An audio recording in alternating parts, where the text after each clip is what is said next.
Olá, como vocês estão? Tudo bem?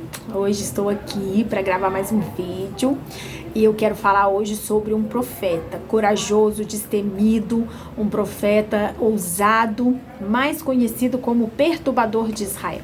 Eu não sei se você já sabe de quem eu estou falando. Se você não sabe, continue até o final desse vídeo para você conhecer um pouco da história desse profeta tão ousado, tão corajoso como o profeta do qual eu vou falar hoje, né? Eu quero, antes de fazer a mensagem, né, eu quero pedir para você que ainda não é inscrito no canal, ativa o sininho, inscreve no canal, ativa o sininho para você receber as notificações dos nossos vídeos, né? Curte, comenta, compartilha geral, né? Hoje a minha câmera girl não está aqui, porque nós estamos geograficamente, né, mais distantes hoje, mas ela está aqui no meu coração, né? Um beijo, Carole, para você. E vamos comigo, então, fazer a leitura desse texto que está em 1 Reis, capítulo 19, que diz assim: E Acabe fez saber a Jezabel tudo quanto Elias havia feito, e como totalmente matara todos os profetas à espada. Então Jezabel mandou um mensageiro dizer a Elias: Assim se me façam os deuses o que bem quiserem, se de certo amanhã a estas horas não puser a tua vida como a de um deles. O que vendo ele se levantou e para escapar com vida fugiu, e chegando a Berseba, que é de Judá, deixou ali o seu moço. Ele, porém, foi ao deserto, caminho de um dia, e foi sentar-se debaixo de um zimbro, e pediu para si a morte, e disse: Já basta, Senhor. Toma agora a minha vida, pois não sou melhor do que meus pais. E deitou-se e dormiu debaixo do zimbro. Então um anjo tocou e lhe disse: Levanta-te, come. E olhou, e eis que à sua cabeceira estava um pão cozido sobre as brasas e uma botija de água. Então comeu, bebeu e tornou a deitar-se. E o anjo do Senhor voltou uma segunda vez, o tocou e disse: Levanta-te e come, porque te será muito longo o caminho. Levantou-se, pois, comeu e bebeu, e com a força daquela comida caminhou 40 dias e 40 noites até Horebe, o monte de Deus. Para você que não conhece o profeta Elias, talvez nunca ouviu falar sobre ele, o profeta Elias era um homem ousado, era um homem que sabia em quem ele cria, em quem ele confiava, né? E então o profeta Elias, ele sabendo que o povo de Israel estava ali dividido entre os adoradores, né, de Baal e ao Deus vivo, ele vai fazer um desafio, né? E ele vai dizer assim: olha, vamos fazer o seguinte, vamos subir o Monte Carmelo, vamos fazer um altar e vamos clamar a Deus. E o Deus que responder com fogo, esse sim é o Deus vivo. E os profetas de Baal, né, crendo que o Baal faria alguma coisa por eles, resolvem então aceitar o desafio, e eles vão para o monte, sobem lá, fazem um altar, e aí ele coloca ali todo o holocausto, e aí ele deixa, né, com que os profetas de Baal clamem. E aí os profetas começam a clamar, e eles clamam, eles choram, eles planteiam, eles rasgam as vestes, e eles vão fazer um monte de coisa para tentar chamar a atenção deles. E aí por fim Elias já vai estar cansado, e aí ele vai dizer assim: olha, grita mais alto, esse Deus seu talvez ele esteja dormindo, ou ele está cochilando, né, pode não estar te ouvindo, grite mais alto. E aí eles vão ali já exaustos, né? Aí vai perto do meio-dia, Elias então resolve então clamar ao Deus de Israel. E aí Elias vai falar assim: olha, não, me dá mais aí 4 cântaros de água. E eles vão jogar aqueles cântaros ali, vão encharcar aquilo tudo com água, e aí eles vão encher tudo aquilo para poder ficar ainda mais desafiador, né? Porque ele é ousado, ele é intrépido. E aí o que acontece? Elias vai orar ao Senhor, ele vai orar ao Deus de Israel. E quando Elias começa a clamar ao Deus de Israel, e o Deus de Israel, nosso Deus, ele vai responder com fogo, e ele vai consumir todo aquele holocausto. A Bíblia vai dizer em 1 Reis capítulo 18 que vai secar toda aquela água. E Deus responde então com fogo, e Elias vai matar aqueles 450 profetas à espada, e eles vão morrer. Só que isso vai chegar aos ouvidos de Jezabel, que é a esposa do rei Acabe. O rei Acabe vai fazer com que então Jezabel fique sabendo do que aconteceu, e ela fica enfurecida, ela fica, né, raivosa. E aí então ela vai dizer, e ela vai mandar, né, um mensageiro ameaçar Elias. Ela vai dizer para Elias que ela ia mandar matá-lo, que ele não viveria. E Elias então ele vai temer e ele vai fugir. E Elias, quando ele foge, ele não só foge. A Bíblia, né, como eu acabei de ler, ela vai dizer que ele pede a morte. Quantas batalhas que nós compramos e que no final delas a gente se sente exaustos, né? Quantas batalhas físicas, quantas batalhas espirituais, porque essa batalha que Elias comprou, ela não era uma batalha física somente, ela era uma batalha espiritual, ela era uma batalha que deixou ele cansado, exausto, ele já não estava conseguindo ter um raciocínio lógico, um raciocínio claro, porque se Elias tivesse isso, né, tivesse tido esse momento, certamente ele não teria fugido. E então ele vai fugir, vai desejar a morte.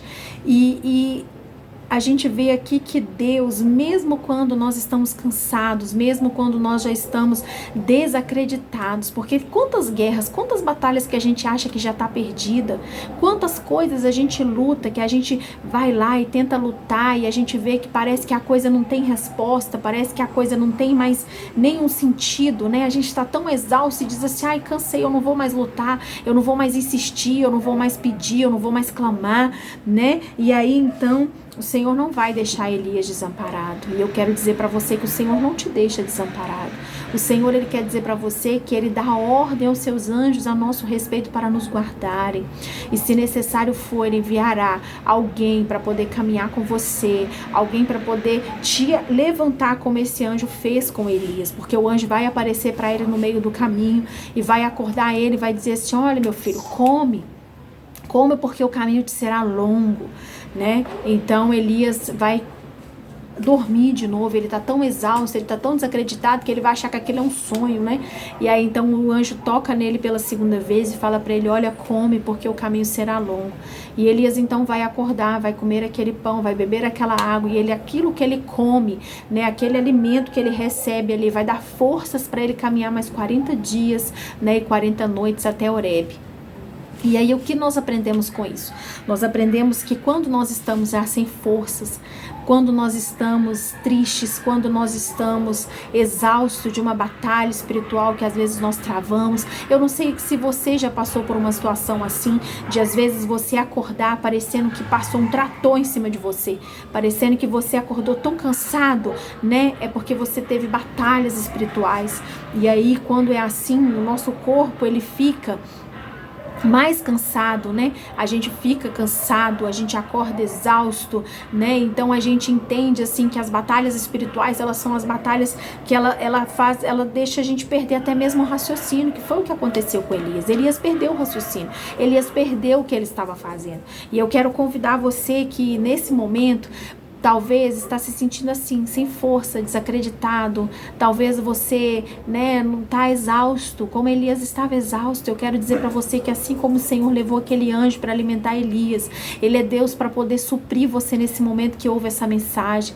Porque às vezes você é o corajoso, você é ousado, você é intrépido, você tem ousadia, né? Você é alguém que tem visão ampla das coisas, você tem uma visão de águia, mas você se sente abatido, prostrado, caído, desanimado. Eu quero dizer para você, não se sinta assim, não se sinta dessa forma.